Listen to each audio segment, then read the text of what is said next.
humanitarian, hunger, displacement, and protection crisis all at once. This apocalyptic situation is caused by this counter-revolutionary war led by factions of Bashir's security regime, now at war with each other. As the heirs of Bashir, the Sudanese Armed Forces and the Rapid Support Forces are using every tool in the Bashir playbook, including ethnic mobilization, genocide, the use of chemical weapons, and the policy of starvation as a weapon of war, to capture the levers of Bashir's lucrative security state and position themselves to decide the political and economic future of Sudan.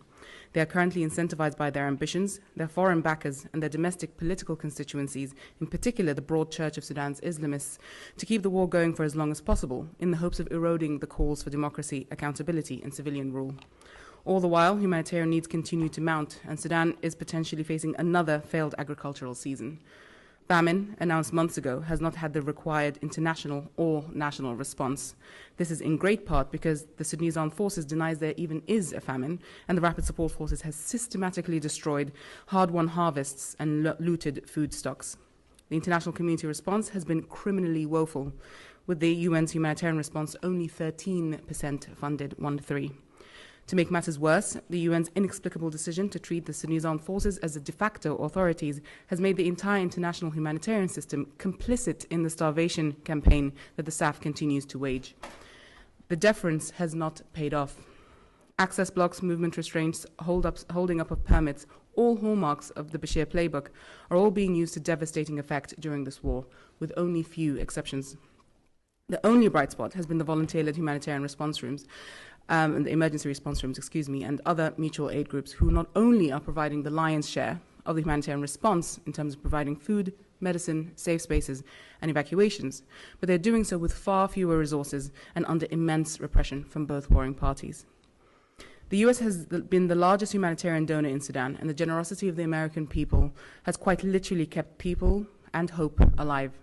With little clarity around what US foreign assistance will look like after September in particular, with the shuttering of USAID, there will be a greater crisis and potential cliff edge in terms of funding. The life-saving work of these responders could see clinics and community kitchens, a lifeline for so many, close if no new or alternative funding is secured. This war has also seen many atrocities committed by both sides, characterize much of the violence that we're seeing. The RSF, an entity created by Bashir's regime to violently clear people of land and to commit genocide, has been doing exactly that. In West Darfur alone, the RSF have committed acts of genocide not once, but twice against the Masalit ethnic group. The RSF have also run campaigns of terror, rape, and sexual slavery in central Sudan. And recent testimony from the ground points to the systematic targeting of men and boys based on ethnic identity. Meanwhile, the Sudanese Armed Forces has been enacting systematic campaigns of indiscriminate bombings, often targeting civilians, with reports to the use of barrel bombs, of summary executions, and the United States government has concluded the use of chemical weapons. Neither party has ever faced justice for doing all of this before, and that decades-long impunity continues to directly drive atrocities today. All of this has been facilitated by the steady gold for weapons pipeline that has gone into hyperdrive since April 2023, with ever more sophisticated weapons appearing in Sudan.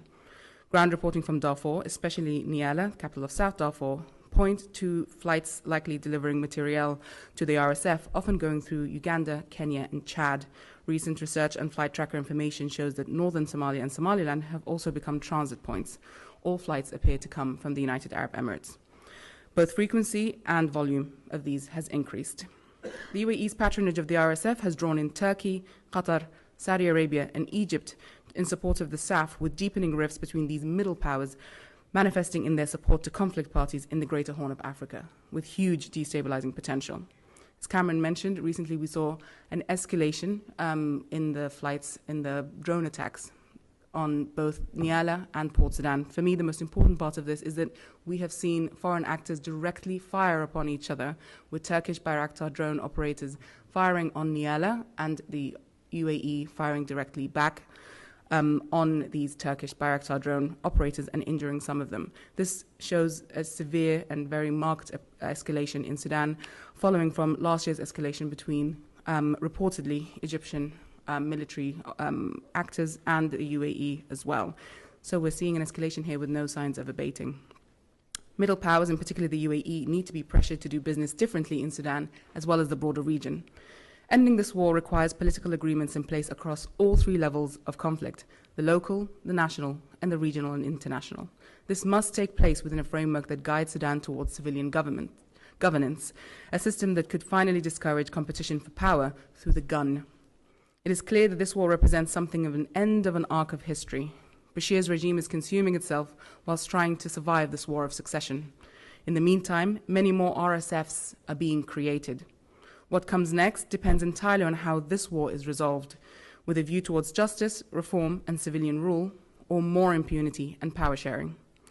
Sudan's history shows that there is no military victory likely, and that given the right